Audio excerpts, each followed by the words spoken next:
Freedom physically refined rice bran oil. Cholesterol ని శుభ్రం చేసేందుకు ప్రతిరోజు వాడండి ఫ్రీడమ్ రైస్ బ్రాన్ ఆయిల్. ఏపీలో మాజీ మంత్రి వివేకానందరెడ్డి హత్య కేసుపై వైఎస్ షర్మిల, సునీత పోరాటం ఆపలేదు. వివేకా కేసు సిబిఐ దర్యాప్తు, అందులో బయటపడిన అంశాలు ఎన్నికల అంశంగా మారిపోయిన క్రమంలో కడప కోర్టు ఈ వ్యవహారంపై మాట్లాడొద్దంటూ వివేకా కుమార్తె సునీత, వైఎస్ షర్మిల, బీటెక్ రవి, చంద్రబాబు, పవన్, పురంధేశ్వరికి ఆదేశాలిచ్చింది. దీనిపై సునీత, షర్మిల, బీటెక్ రవి అప్పీలు చేసిన వెంటనే విచారణ జరగలేదు. దీంతో హైకోర్టులో సునీత, షర్మిల, బీటెక్ రవి దాఖలు చేసిన పిటిషన్లపై విచారణకు 2 బెంచ్లు నిరాకరించాయి.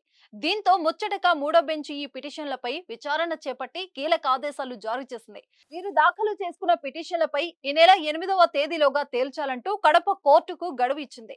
కడప కోర్టులో ఇప్పటికే అప్పీలు పిటిషన్లు దాఖలు చేసుకున్న నేపథ్యంలో హైకోర్టులో వీటిపై విచారణ అవసరం లేదని భావిస్తూ దీన్ని ముగించింది.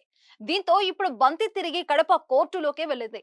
హైకోర్టు ఆదేశాల మేరకు కడప కోర్టు మరో 5 రోజుల్లో ఈ వ్యవహారంపై సమీక్షించి తదుపరి నిర్ణయాన్ని ప్రకటించాల్సిందే. అయితే ఆంధ్రప్రదేశ్ లో ఎన్నికల ప్రచారం ఈ నెల 11తో ముగుస్తుంది.